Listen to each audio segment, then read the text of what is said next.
few more people coming on. Some familiar faces: Sarah, Hamish, Renee, Carla. Great to have you all on board. Some new people in here as well. Welcome. Kia ora te whānau. Okay.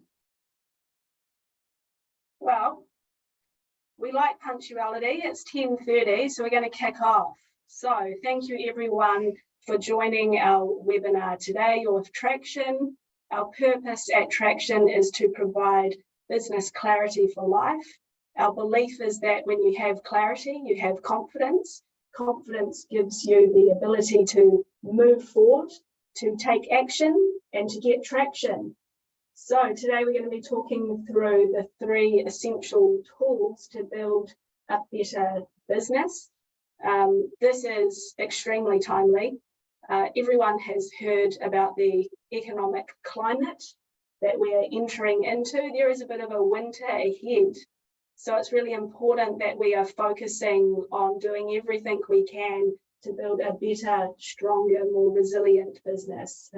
We have the tools to help you do that. So that's what we're going to take you through today. We're all about doing something great, and that's what we'll be helping you with. So we have myself and Gareth. Gareth, like myself, is a founder and director. He also leads the team at Traktion. If you have any questions throughout, please put them in. We'll respond to questions at the end. I am assuming that everyone can hear and see the slides. If you can't, please raise a hand on your screen. Silence means that everything is okay, and we'll keep pressing ahead. We've got a lot to get through. We'll move through things pretty quickly. If at any time you have questions, again, put them in and know that we are here to reach out after the session. So with every webinar we do, or seminar, we have a seminar coming up in February at Waikanai Surf Club.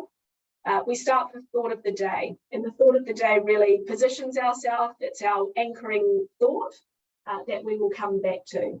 And that thought is from The Rock, who we're all pretty familiar with, is success isn't overnight.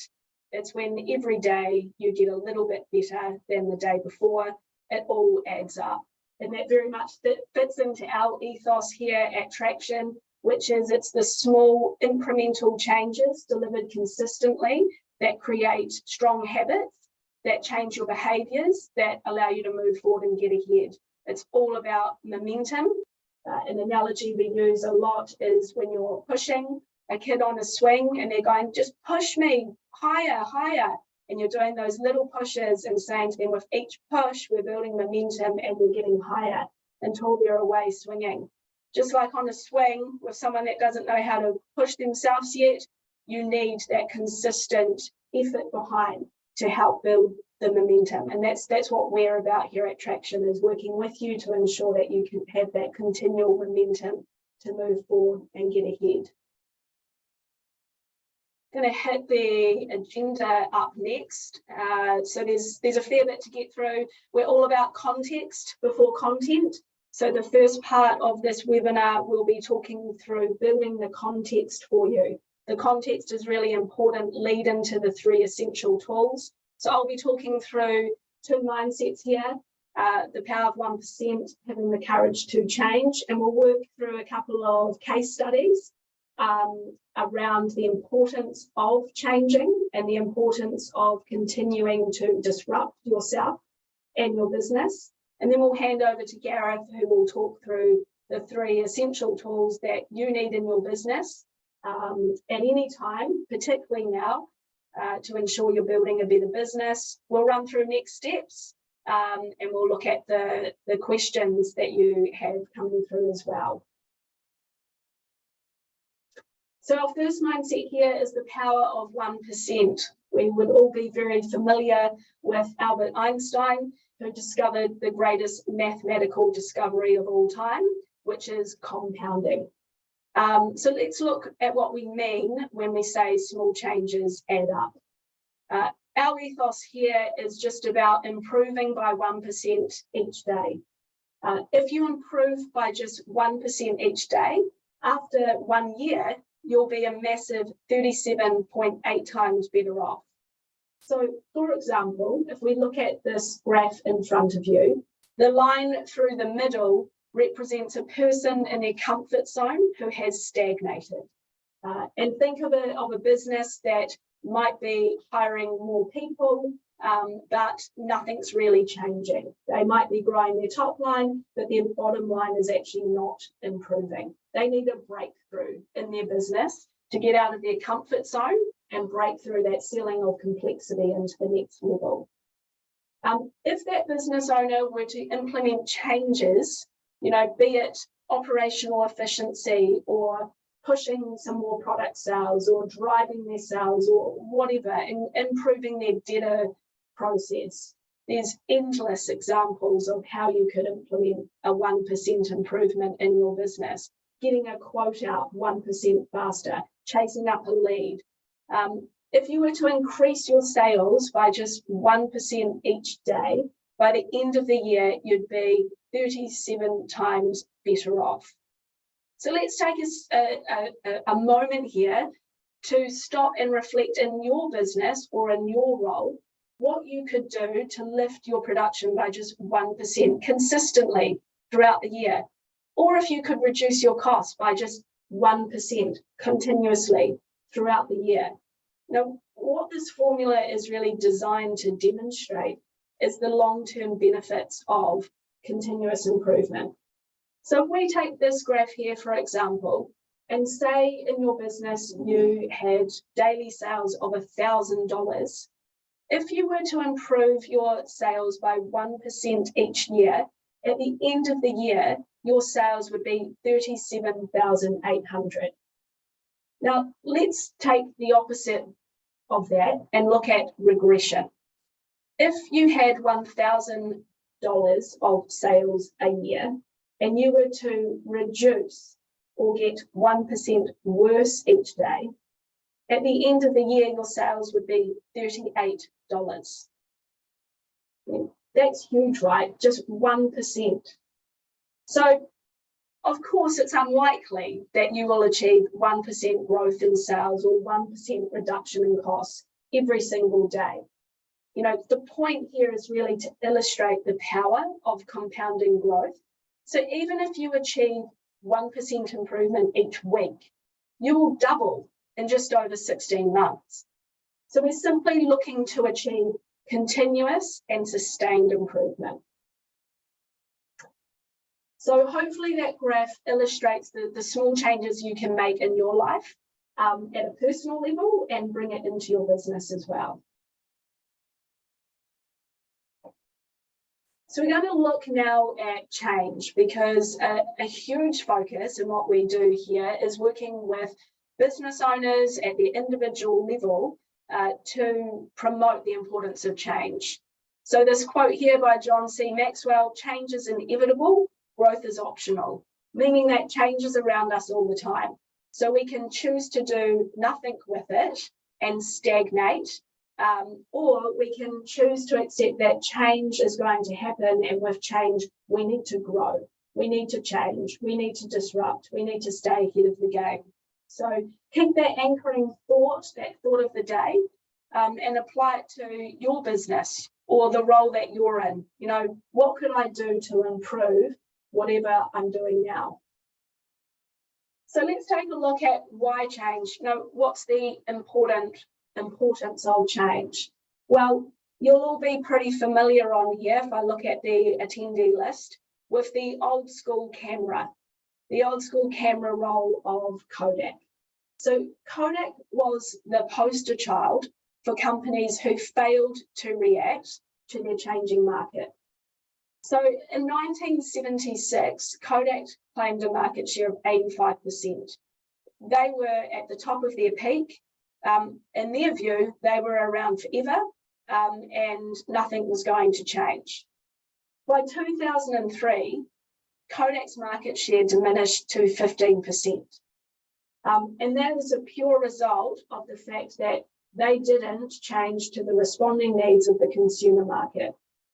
Kodak, believe it or not, actually developed the first digital camera, but they were so worried about what the digital camera might do to the old school film that they didn't implement it. They were so worried about what it might do to the sale of the camera film that they didn't implement their invention. Their failure to accept change from film to digital basically killed them. Their profitability declined, and now most of us carry a camera in our pockets.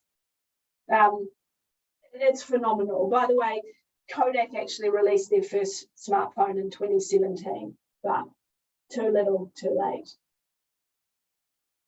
The next one we're going to look at again is Blockbuster. So another great example of what can happen to businesses at their peak if they do not change. They are wiped out in a second. At its height, Blockbuster had over 9,000 stores worldwide. It was a global phenomenon. It's another story of a business that had the opportunity to change, but they didn't change. They didn't see the value in changing. Their resistance to change stopped them from changing.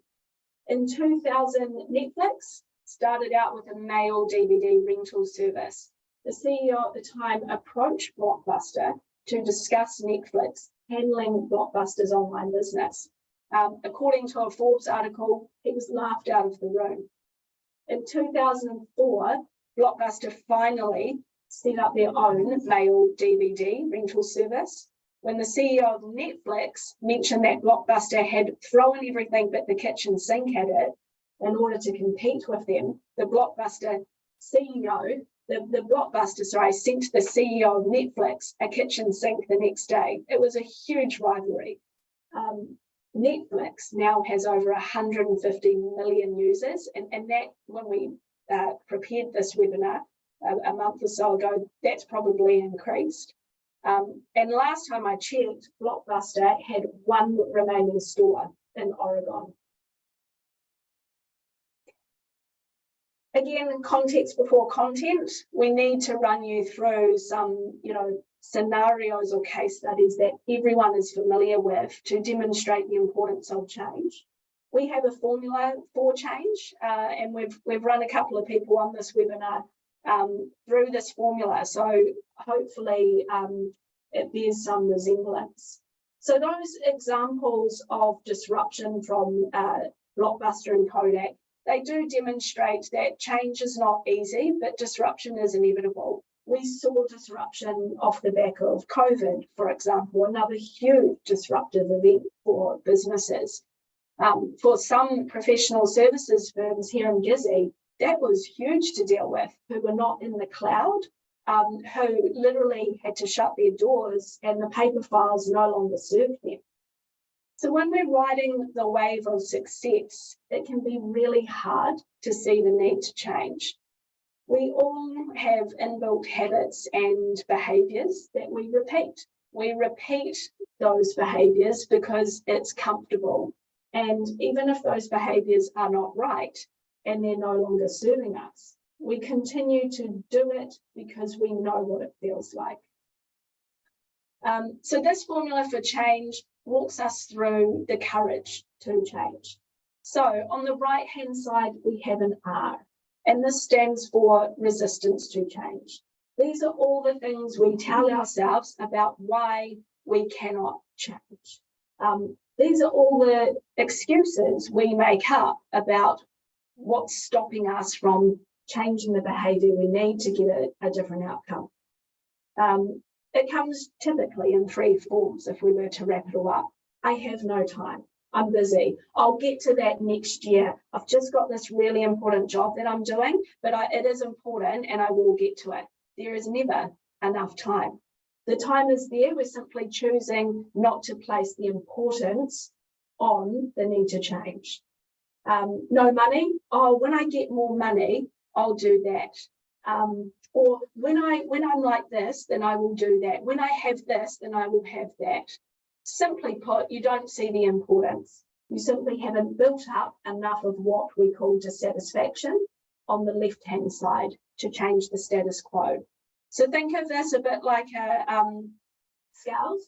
Until the dissatisfaction outweighs the resistance, you won't change. You have to build sufficient dissatisfaction with the status quo in order to understand the consequences of not changing your behaviour. Then we have the vision for the future. This is when we actually stop and we reflect on what life could look like if we were to do things differently. So we have to understand where we are now and where we want to get to. And to do that is difficult. It's really hard to envision what our future self will look like, what our future business state might look like, where we will be in 1 year time, in 5 years time, in 30 years time. It's a really difficult thing to do. But unless we actually start to have that vision of a positive future state, we don't know what we need to do differently. Importantly in this formula is first steps. And the F in lowercase is very deliberate. It's a small f to demonstrate that the first steps toward the direction of the vision you want don't need to be huge. They just need to be something. It just needs to be an action forward. And even if it's an action forward in the wrong direction, it's better than sitting in the waiting room, being complacent, waiting for the world around you to change, waiting for something to happen before you take ownership and accountability to do something differently. Importantly, we need to remember that the consequences of inaction will heighten your dissatisfaction and cause the business or you at a personal level to regress. Now, what we really like is the fact that you're here today means you're open to change. It's a great step in the right direction. So pat yourselves on the back for being here. We're really grateful that you'll come today to hear out and to have the courage to change. So as you'll see from the formula again, your resistance to change has to be outweighed by your dissatisfaction with the status quo. And you need to have that vision of a positive future state. Without those essential components, you'll keep staying where you are. Come back to that power of 1% mindset, you'll be like this flat line. And if we look at a flat line in terms of a beating heart, a flat line means you are dead. We don't want that for you or your business. So that builds some context into leading into the 3 essential tools. I'm going to hand over to Gareth now, who will run you through the first essential tool, which is having an annual business plan.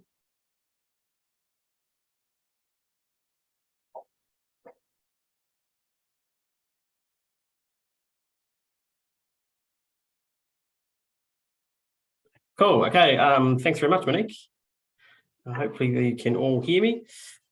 So we're going to now look at the annual business plan. So again, thanks for Monique for giving us that really great context in terms of where the 3 essential tools that we need and why we need to change. And so now we're looking, I guess, these as the tools that we can use to help make really great benefits in your business. Yeah, let's get. All right, so the annual business plan. So what is the purpose of the annual business plan? So there is literally thousands of books and articles that are out on the internet that talk about, the components of an annual business plan. But I guess what we really like to do is we like to break it down and to make it as simple as possible. So your business plan, I guess, should start off with a clear purpose. So this should be, your purpose statement should be really simple. Something that is sort of no more than sort of 5 to 7 word statement that explains why your business exists. This really comes from you look at this as why your business exists in the eyes of your customers almost, so why you provide your goods or services to them, and then what benefit do they get from this. Simon Sinek has some really great content around knowing your why. So if you haven't, if you have never seen that, I'd certainly encourage you to try and look up Simon Sinek's Know Your Why. There's a really great TED talk that he's done on understanding the why, which was understanding your clear purpose in your business. The second component of the annual business plan is having a clearly articulated vision. So what will your business look like in potentially the next 5 years or further out than that, and how that will play out. So your vision is a really aspirational thing. It's a very long-term focus, and it's almost something that's never achievable, right? So it's something that you're constantly striving for. You're working towards that, but it almost seems like you get close, but you're never quite getting there because there's always something more that you're trying to, there's some further change. There's something more you can do in your business to help you get to that point in time. The third step is to understand what the owners of the business want to achieve. So what is it that you as an owner or in the business wants to achieve? You know, what do you need to get out of this thing? What does the business need to deliver for you? You know, remember, your business is always there, and this is something that we're a firm believer of. Your business it's one of our core beliefs, actually. A business is there to serve you and not the other way around. So you shouldn't be a servant to your business. The business should be serving you and delivering what you need to do. So that could be around the number of hours, you know, working out, you know, how many hours do you want to be working in your business? You know, if you're currently working 60 hours a week or more, you know, should you be having a plan to go, well, I need to drop that down to doing 30. And to do that, you need to build a plan, because you have to make change. And then you need to understand what change you're going to make that work. Knowing, you know, what sort of holidays do you want to take? How much money does the business need to deliver for you? You know, so we're talking about almost 3 freedoms here. You know, what freedom of time, what in terms of your input into the business, what freedom of mind, and how much stress is involved in it for you. And then the final one is freedom of financial freedom. So how much money is the business generating for you, and what does that look like? So then the fourth step is to develop a high-level budget. So I guess looking through at a very high level in this, in terms of identifying what your revenue targets are for the year, so that way that these tie back to ultimately you identifying your revenue target. Actually, normally you start from the bottom up, so we work out, okay, you want the business to deliver you X from the step above, and looking at what you want to achieve. Yeah, I need the business to delivering me X a number, so that's $100,000 in profit. Then working backwards, going, I know what my operating expenses are. I know what then we can work out, okay, well, I know what my gross revenue needs to be, and then also my cost of sales are, to work out what your gross profit targets should be for a year. Ultimately, this is something that you want to then track and monitor across the year to understand where things are going in your business. So the fourth step is then, once you've got that budget in place, is to develop some KPIs. So these are always the things where you're going to look at to measure. So make sure we can measure things and make sure we're on track to achieving all of our goals. So for example, saying if we've set a ambitious revenue target, then perhaps you want to break our sales down into how many sales per week, per day. You know, for farming clients, you know, someone who's running a dairy farm, for instance, it's, you know, things like milk production per month, gross revenue, gross profit margin are another couple of great financial ones that are often used, or even a number of days that team members are achieving their individual targets can be another great KPI.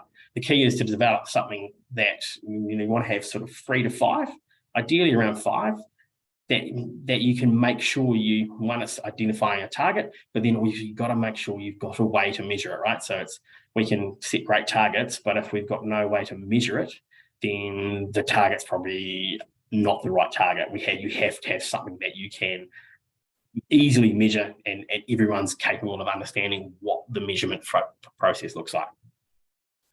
So once we've got KPIs in place, what we then want to do is you then go into almost looking at your opportunities and vulnerabilities in your business. So a bit of a SWOT analysis. So your business plan really needs to identify what these opportunities and also vulnerabilities or threats are. So that way we can build actions and goals that can maximize the benefits that can come out of those opportunities, and also then mitigate or put in place risk management processes to reduce the impact that those vulnerabilities may be able to have on your business. So that's a really critical step to take as well. And then probably the most key piece is the last section, which is the goals and actions. So this is the really key piece, and this is all about making sure we've got clearly defined goals that are measurable, that are SMART goals, so they're measurable and they're achievable over a period of time. So they need to be SMART, so they need to be specific, measurable, attainable, realistic, and timely. Sorry, I had a little moment there. So you want to make sure you've got those 4 or 5 things built into those goals. So that way people know that they are what they're trying to achieve and where they're going to get it from. So they should, for once, we're setting big high-level goals as the initial piece, so 12-month goals for the full year. Then what we want to do is cascade those down and break those down into smaller chunks. So we want to break it down into what we're going to do in the next 90 days or the next quarter, and then have a clearly defined responsibility and actions for each person. So we want to define some actions to and assign them to individual people along the way. And then further from that, we want to then break those 90-day goals down into quick wins or things we can achieve in the next 30 days and monthly goals. So that way we can tick off, get some monthly things out of the way, some small things out of the way. And that's all about getting quick wins on the board, right? That's that power of 1% that Mon was talking about earlier, is that if you can start with the quick wins and you go, okay, I'm getting progress, then, it might get you 10, 20% towards achieving that 90-day goal. Well, that's better than nothing, right? And so when you find, okay, well, actually that step the jump I need to take to get to that next level is to get all the way there is no longer as big as what I originally envisaged it being. So the key thing is also then to do with this is what we want to do is the big thing that we really believe is the most crucial thing with a business plan is it should be a one-page document, so front and back, and it should be something that's reviewed and pulled out and measured against regularly, right? So typically a lot of people build business plans and they stick them in a drawer. They become these huge piles of paper that's 30, 40 pages long. They do them once and then they stick them in a drawer and then they never look at them again, or they are saved on a computer and they're never pulled out. So we believe that, if you're going to go to, which is why we put the goals and actions into the business plan, because you should be pulling them out every quarter and going, how have we gone against achieving these goals? Where are we at? Ticking things off, resetting for the next quarter and going from there. Can I just jump in, Gareth? Just had a great question come through saying, can you just use a business plan template from the internet? The internet does great things and it does some not so great things. So if you want to find a million really shitty business plans, go and Google it right now. And as Gareth said, you'll find like these 50 pages where it's just a whole bunch of content in there that's not useful for you. What we're all about is getting to the critical information that you need to move forward. And in our experience, anything that's over that 2 pages means that you're not being specific enough with what it is you want and what actions you need to take. Winston Churchill had a famous thing around basically less is more. And it's really hard to write less because you need to be more specific. So really good question. Thank you for submitting that one. Awesome. Thanks, Mon, for giving us that little insight. Yeah, and thanks for the questions. If anyone does have any more questions, please feel free to chuck them in the chat or the Q&A so we'll get to them as we go, or we'll leave them to the end depending on, but we will make sure we answer them all as we go before the end. So, okay, so rules for developing your business plan. So the key thing here is, firstly, we must have all decision makers in the room. All the owners, all the directors of that business must be present and be involved in the process. You have to have buy-in from everyone and that's in the room, and that's the key decision maker in that business. Otherwise, that plan won't stick.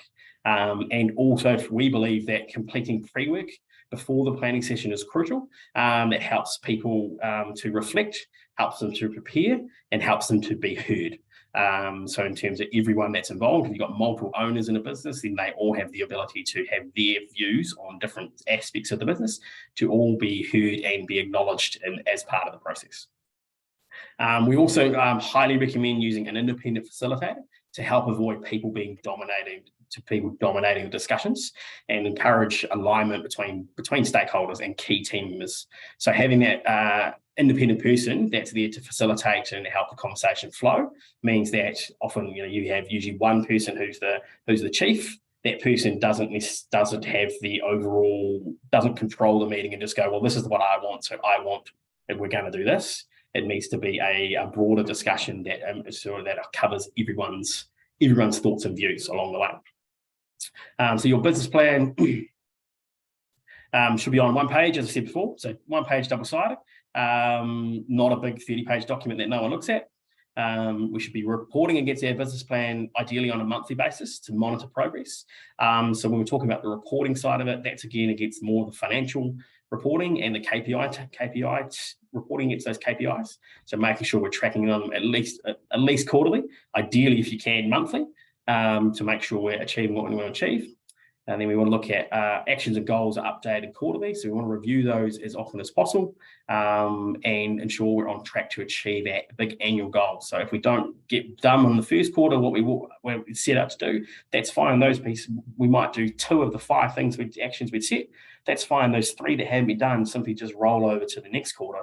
But again, it's all about version 1 is better than version none, is what I like to say, and just making those incremental changes along the way.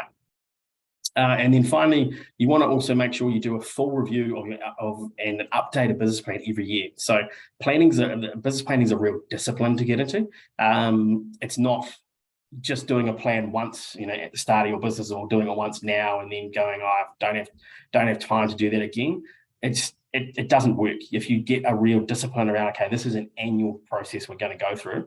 We're going to sit down, we're going to build out all these pieces for the future. Some sections you will find you don't have to go into in a lot of detail, again, when you reset, because they're pretty set in stone and they haven't changed. But that means you just have more time to dedicate to the other areas, which are the goal setting, the KPIs, the budgeting section. So you can spend more time developing those pieces, more time drilling into what the business owners want to take from their business, what it looks like for them, so you can build out for the future.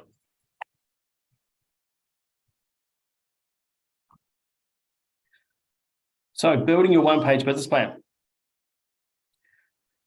So what does it look like? So here's an example for you all quickly. So all components are clearly identified, and we like to keep things pretty simple and easy to read and for everyone to understand. So we've got the purpose and vision, with what you want to achieve at the top. The value section as well as near the top as well. So we've got purpose, vision, values, and then what the business owner wants to take, all at the top, set the top of this plan. So it's very clear and it's very defined at the top of the plan. So then we want to go down to, I guess, what we've got is the high level budget. So ultimately we start with an annual piece, and then we want to go, what we do is we fill this in as we go. So we want to do the year-to-date pieces, or the quarterly numbers, or we actually fill those in every quarter with the actuals. So then you can track your progress towards hitting that annual target over time. And then we break down to our KPIs. So then we have our KPIs. So how we'll measure ourselves and how we'll track and monitor our progress towards those targets over time. And then finally, we want to have then our opportunities. So we want to have our opportunities, vulnerabilities, and our most critical challenges, right? So we want to actually break down those opportunities and into what is our most critical driver. What do we need? What's our most critical number, most critical challenge we have that we have to overcome to be able to hit our targets? So breaking those down to these sections is great. And then the final section we have is our goals section. So we're starting with our annual goals. Having around 3 to 5 annual goals is ideally the best, 3 to 5. I think 4 is a really good number, but anything between 3 to 5. So break down 1 year goals, then cascading this out, we then break that big annual goal down into that 90-day actions. So what are we going to try and achieve in the next 90 days? And then further to that, then breaking that down. So that's the goal, then 90-day goal. Then here's the 3 actions that have been put in place in this example. So there's 3 actions in here. So, and then on this side, we have who's responsible for it and putting an end date to it as well. So we want to ideally set this all out so it's really specific and it's really measurable, and it's for people to say, you were tasked with achieving something by a certain date. Have we met that task? Have we met that task? Have we achieved what we wanted to achieve? And again, you do the same thing. So more goals down the page. So ideally, we have those 3 to 5 goals down the page, and then we again assign actions and the people to those as we go on. Okay, so that's covered off the annual business plan. So that's the first step in our 3 essential tools for business. So the second tool is the annual forecast. So this is obviously, when talking forecast, we're talking numbers here. So we're saying, in the past, we might have prepared forecasts because we had, the banks asked one, or it's something that, should have happened each year. But if we don't know how much money will be coming in, and then also how much money is going to go out of your business, then and when it's going to go out in terms of the timing of those things, then we can't make informed decisions going forward. So what we want to do is look at building a forecast out, so we have a view of the future of what a cash flow position potentially looks like. So when is the business going to be cashed up? So how long will we have a positive cash flow? Are there going to be periods in the future where our cash flow dips into the negative? That's the crucial thing to understand, right? Because if you don't know when that's going to happen, then you're guessing. And this is all about trying to forecast and build up for the future, ideally looking at those bumps in the road so we can make a plan for them. So the forecast we break down as a breakdown, I guess we're looking at the annual budget that we set, a high level budget in the business plan. We're taking that and then we're going to extrapolate that out and build it out to monthly amounts. In some cases, you can go further than that. You can go down to almost weekly, but ideally, high level, you want to go from high level annual goal down to what it's going to look like in a monthly amounts, monthly targets, taking into account seasonality. Obviously Christmas time and January and December, January is always some quieter times of business. So it's going, okay, well, these times we want to go, sales or revenue might drop at these months of the year, so we need to make sure we are adjusting for that. And then ideally, there's always going to be some further up periods, the times where there's going to be higher interest in your business, and so you want to understand do you need to gear up and really have the resources available at those times to deliver. So there are three types of forecasts which would get combined into what we're calling a three-way forecast here.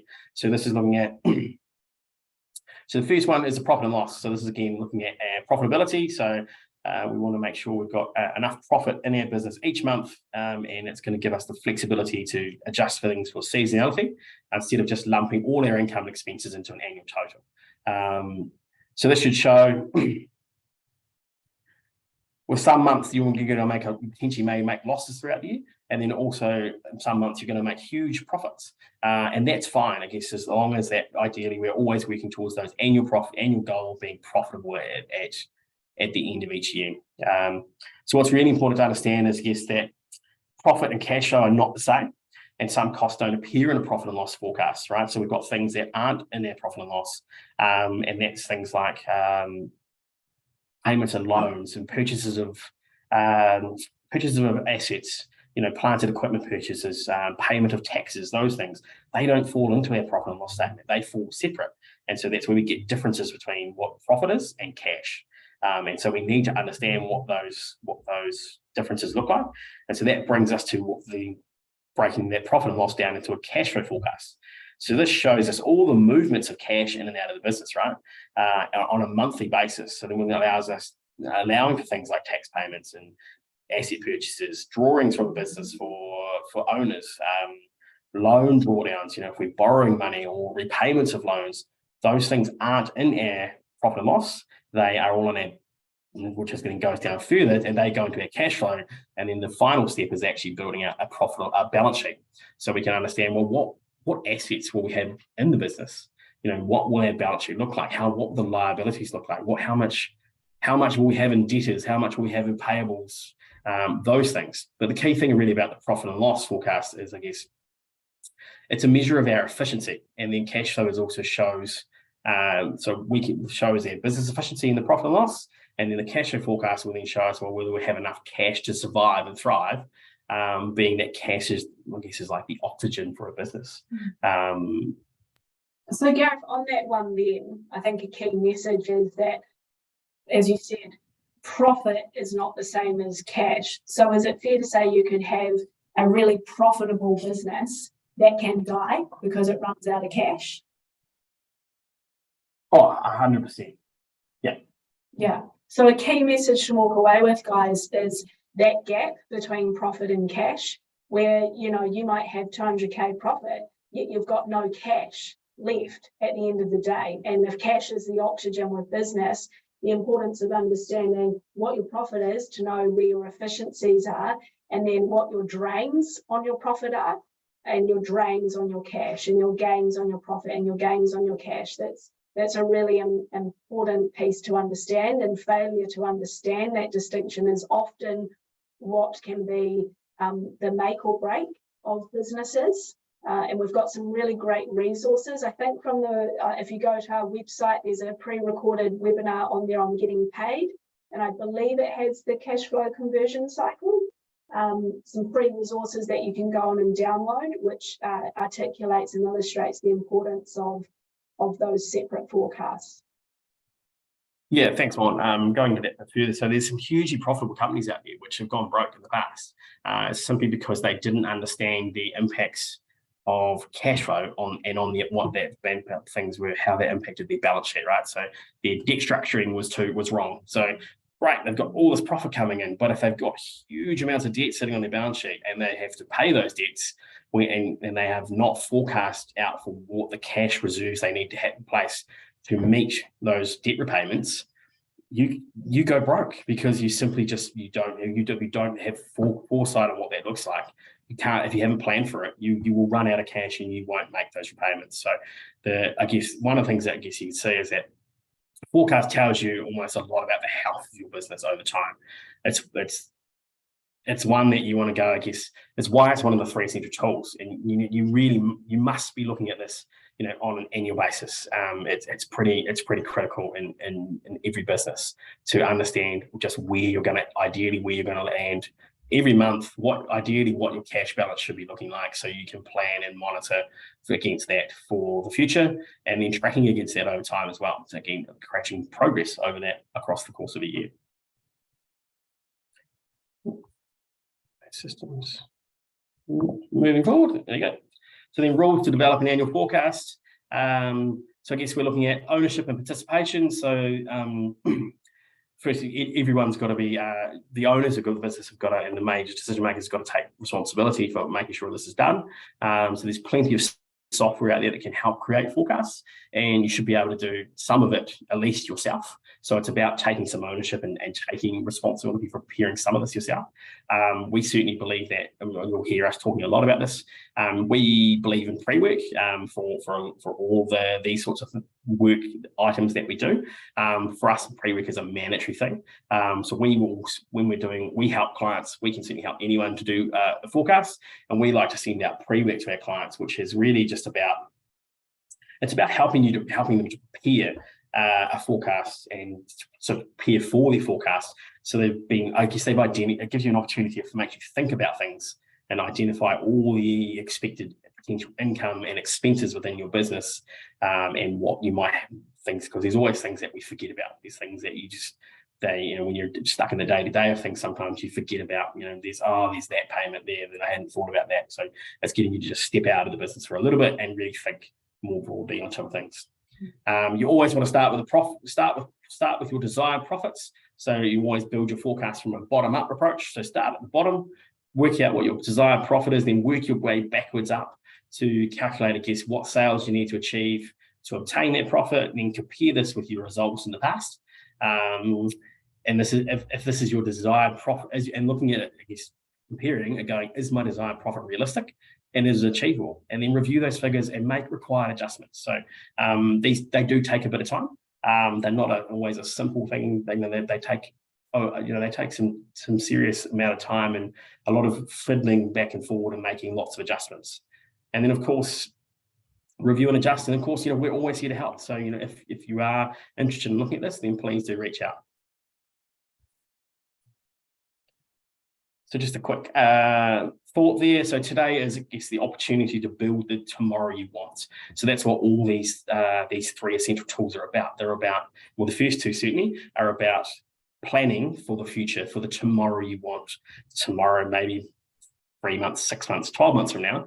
But I guess it's going, well, what do we want tomorrow to look like? 1% better. That's going to get us to those annual big chunky goals that we're trying to get to. So then coming to the final step, the 3rd essential tool for business success is ongoing reporting and accountability. So when we're talking about this, so what we mean by reporting is that regular monitoring of your results to ensure you're on track to achieve your business goals. So this is, I guess, there's a couple of components to this. So we're looking at financial KPI, measuring, monitoring financial KPIs and also non-financial drivers in your business. So these don't they don't always have to be financial. So there's ways to measure both, and that's the key aspect here. So there's lots of technology out there that now helps us to provide real-time data. So think Xero, think the systems you have within your business. I think there's lots of people out there that use things like Timely. They've got booking systems. They've got whatever else, point of sale systems. All these things have data that allows us to track and support us making informed decisions about our business going forward. So comparing what we want to do with the tracking and monitoring is comparing real-time data against the forecast that we had in place and those goals that we set in place, and then make adjustments if required to stay on track to achieve our goals. So we don't want to, I guess, be just sitting there hoping for, we're going to get to the end of the year and go, oh, did we get there? We want to be looking at this on a regular basis throughout the year, monthly, quarterly, to go, okay, we're halfway through the year now and we want it to be here. We want it to be at 50%, and we've only made 40. Well, we've got 10% to make up over the next 6 months. So how to build make some adjustments, make some changes within your business to go, I've got some room to make up. And really go from there.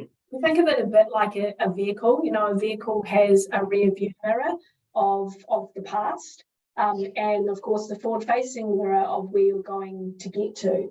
And you need both of those mirrors working for you to move forward safely. So, if we take, for example, the annual accounts, that's in the past.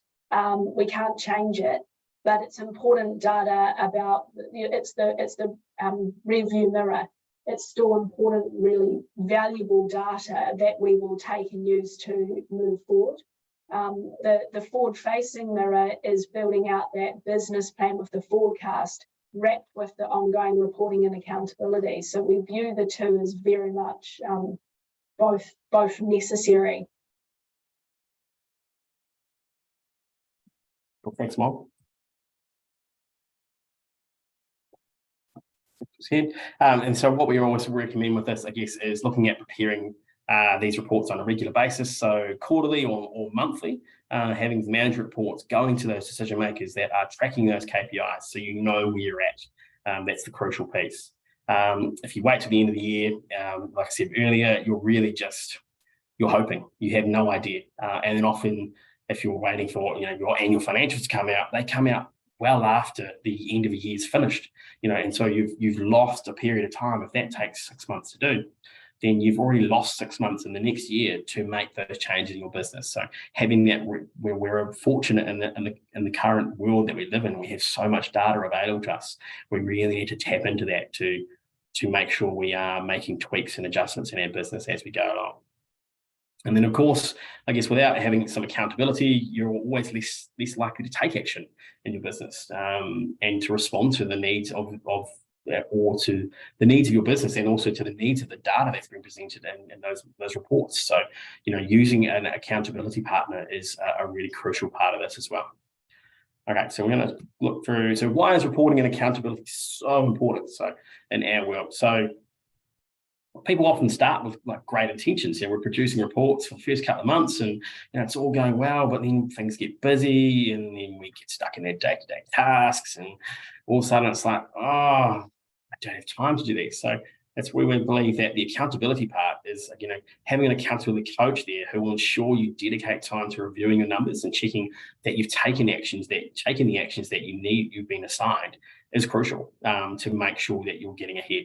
So accountability helps you to set aside time to work on your business and complete the actions that you've set for yourself in the business plan. And not just for yourself, but also for potentially other people in your business to help you achieve your goals.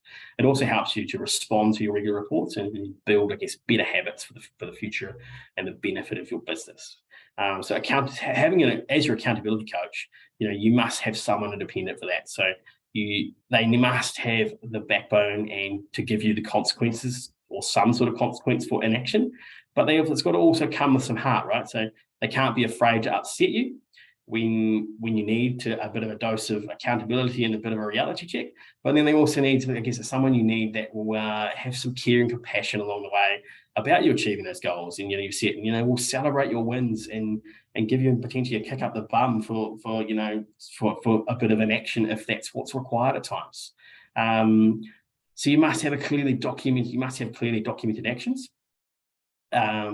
which help you, I guess, with due dates attached to them and ensure you have a deadline for each piece of work. So that's really crucial piece of having those clearly defined pieces, and having a deadline to work to is really crucial for making sure you're going to achieve things. And then finally, consequences for inactions. There must be consequences. If you're just going, oh, it doesn't matter if I don't do this, then you're very unlikely to go, well, I just won't make any change. It's if you keep failing to complete things, well, what's the point in setting the goals in the first place? If there's no consequence to you for inaction, then you know what, something isn't, if it's not broken, then I'm not going to fix it. It's likely you have the wrong person holding you to account if there is no consequence for your inaction. So who will hold you accountable in your business? That's something for you guys to on the line to think about, in your day-to-day business. Who holds you to account? Who do you use? Whether that's an external person and your manager, whatever that looks like, it's really important to have that in place.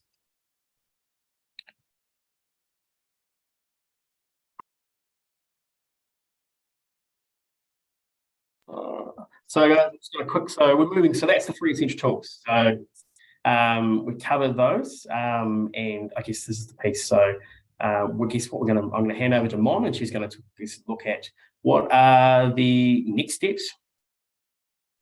Yeah, thanks, Gareth. I think just to take a step back, the reason why we chose those 3 essential tools is because it comes from 3 really core beliefs that we have. And that first belief is clarity breeds confidence.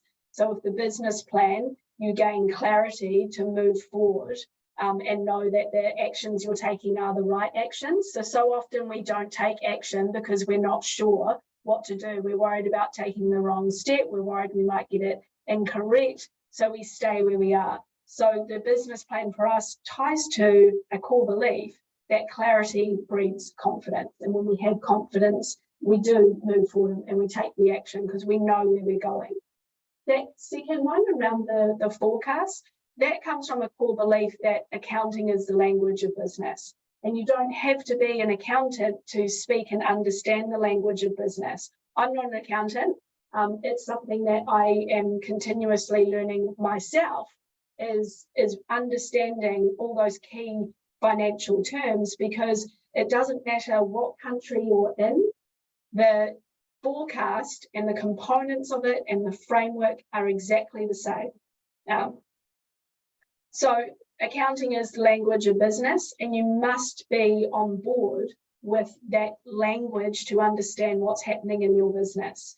And it's just like a language we don't know. If we don't understand it, we back away because we're scared, we don't know, and we don't want to appear to be dumb, or we typically shy away from things we don't know to stay in our comfort zone. That's completely normal.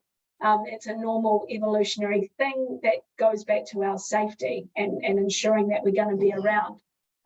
So what we need to do is break that and get really comfortable with not knowing and get really on board with learning, because that forecast and the numbers in your business are critical. And the third essential belief is that accountants and advisors are the right people to hold you to account to get to where you want to go. And so that's why we do the wraparound accounting and reporting, because we tie in the language of business with having someone that has that backbone and heart. The backbone that is, I need to be able to say to you, actually, guys, what's happening here, but with heart, that we're in your corner and that you know that, and that we genuinely want you to succeed. The actions and the goals typically tie back to what we call the 3 freedoms. So in our experience, people are chasing mind freedom, freedom of mind, freedom of time, discretionary time to do the things you love, or freedom of money, discretionary money to do the things that you love. So typically we're pushing for the actions and the goals to tie into ensuring those three freedoms are met. So this comes down to action time. And what are you going to do? Some people on this webinar might go away and do nothing. There's always people like that really want to do something, but they won't do it. What we're hoping today is that we will get everyone on board here to commit to doing something. If you've taken anything from today, we hope that a really strong message is doing nothing is not an option. Doing what you have always done is unlikely to give you the same results as you've had in the past. So just commit to doing something. It doesn't need to be huge. It just needs to be something. The fact that you've got yourself here today was a commitment and you showed up, and you should be stoked that you've taken the time to do that. So make a clear plan, create that forecast, hold yourself to account, find someone to help to hold you to account, and focus on what you can do as opposed to worrying about what's out of your control. So often we talk about all the things that we can't control, and that winds us up. And there is a degree of acceptance that there are things outside of our control. For example, the pandemic was outside of our control. The regulators dictated what we would do at certain periods of time. The response is what we can control. The response is what we are absolutely in control of. Key message there. And surround yourself with experts. Get help. We're here to help you, and you don't have to do it alone. A key reason why we created this business was Gareth worked with massive corporations overseas that internally their business people partnered with the finance team to give them the information and the data they needed to make informed decisions. When we were talking 5 years ago about what made these massive corporations so successful was that they spoke and understood the language of business because they got the people on board to partner with them to get them to where they wanted to go. There's no reason in our view why small business can't be the same. It's just small business is forgotten because we fit into this funny mold of we're not big enough, but we're not small enough, and we're somewhere in the middle. Well, let's change that dialogue and let's get cracking and let's do things better. We owe it to ourselves, and most of you on here have children or family, or you might in the future, and you owe it to them to do something. We are in a privileged position that we are able to be here and share this information with you, and we do take it really seriously, and we want to help. So step in your action heroes. This is what we can offer. There's a whole heap of more that we do offer, but relevant to the 3 essential tools. Business planning is $3,000, a small investment for what you get in return. We worked with just one example of business owner we met with yesterday that off the back of their business plan, a goal was to pick up a contract from outside of Gisborne. They have done that, $1 million contract, skyrocketed their business, certainty of work moving forward. They're now going to go and hire more people to deliver on the contract. But for taking time now to think about where they want to get to and what actions they need to take, they may have well been in the same position. Small investment. Cash flow and profit improvement meeting. So Gareth, you might talk to that one in a bit more detail. $500, super small investment. If you can unlock, we've done this with another business owner and unlocked 20 grand's worth of cash out of one cash flow and profit improvement meeting. It's a bit of a no-brainer, really. Cash flow forecast for the certainty that your business is both operating efficiently and creating profit and isn't going to run out of oxygen, be it cash.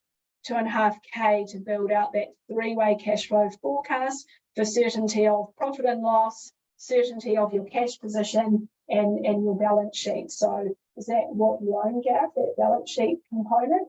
So what you own and what you owe. Visibility, clarity, confidence. Coaching on request, there's a number of different ways in which we can do coaching, one-to-one coaching or group coaching. The frequency of coaching can change. Management reporting, so again, this is providing you with the visibility and making sure that the different levers that are pushed and pulled in your business are giving you the result you want and not creating any unintended consequences. And of course, we always offer a complimentary meeting, a proactive accounting meeting. It's completely free, where you come in and we talk through your business at a high level. That's both for prospective clients and for existing clients. Every year we do a strategic review with you. So if you're on here currently as a client and you haven't had that yet, don't worry, it will happen.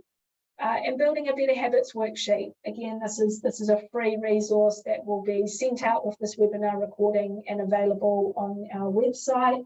Looking at the time, it's 11:29. Do we have everyone with us still? Okay, so Q&A. If there's any questions that you have, please load those questions in now. Just give you a second. Okay, here's one that's come through. This one to you, Gareth. What are you feeling? Sorry, just bring it up. What are you feeling with the economic climate ahead? So I spoke about those words, economic climate, at the start. What's your take on what's coming up?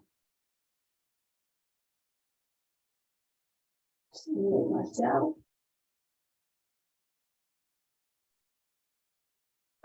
Well, it's a good question. I wish I had a crystal ball and I could, I guess, predict what's going to happen. Look, I certainly, there's some pretty strong rhetoric coming out of New Zealand and also overseas around there's some pretty tough times ahead. I still think we probably haven't felt the pain yet of what's potentially going to come. We've just had a huge rate rise come through from the Reserve Bank yesterday, and I think we've, from looking at their conversations and the commentary that they've had put out, they're expecting those rises to continue. So I think we've got a further year of probably we're definitely going to go into a recession in the next 12 months at some point next year, and inflation is tipped to peak probably not until mid next year. So I think we're going to be in an inflationary period for a while. So we're going to see certainly probably for the next 6 to 9 months. It's going to be a really tough period for everyone until we see really rates go up and that demand and inflation drops off in the back end of next year. Cool, thanks, Gareth. So next question is, I like the services you talk about, but worried about the cost. Should we be spending money now, considering what's going on? Good question. I like that.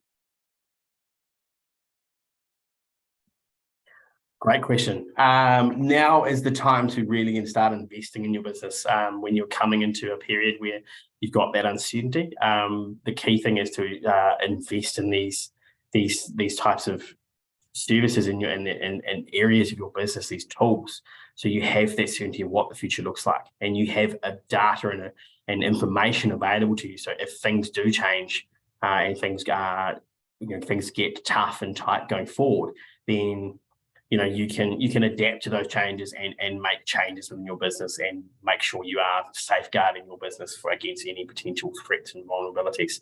One of the key things which I would stress for everyone here is, look, we have certainly a process of going, look, if you don't believe you're getting, if there's any risk with some of those things and the service that we offered, there's a couple of things there. One, we can there's options around maybe accessing some funding to help pay for some of those services through the regional business partner network. It's a potential option. The other thing is that we also always offer a guarantee. So if you don't think you're getting any value out of these services, if you come on board to do these things with us, then we will always believe that if there's no value in that, and you can put your hand on heart with us and say, yes, I've got no value out of what you've provided to us, then I'll give you your money back. because ultimately what we do is we believe that we deliver great value and should deliver great value for our clients. And if you're not believing you're getting that value, then you shouldn't be paying us. Nice, cool. Well, there's no other questions that have come through, and we are 11:34, so running 4 minutes over. So we'll wrap that up now. Thank you everyone for attending. This webinar has been recorded and will be available on our website. We do have a live seminar coming up in February, so that will be our next event. And we're also, in light of what's happening globally and flowing down to New Zealand, with talks of the recession, we're preparing another it'll either be a webinar or a seminar in the new year on managing the strategic risks in your business. So that's going to be, we believe, really valuable. And the parting thought for today is action is the foundational key to all success. So we challenge you to commit to at least 3 actions that you will take as a result of today's webinar. Write them down, give them to someone to hold yourself to account. Happy for you to send them to us, even better. Send them to me, send them to Gareth, and we will touch base with you. If you can't think of 3, if that's too much, do 1, do something, and yeah, share them. And we look forward to hopefully you all joining our next event. Reach out if there's any questions, but for now, thank you for taking the time to attend today. Pat yourself on the back, and we will hopefully hear from you all soon. Thanks, team. Look forward to seeing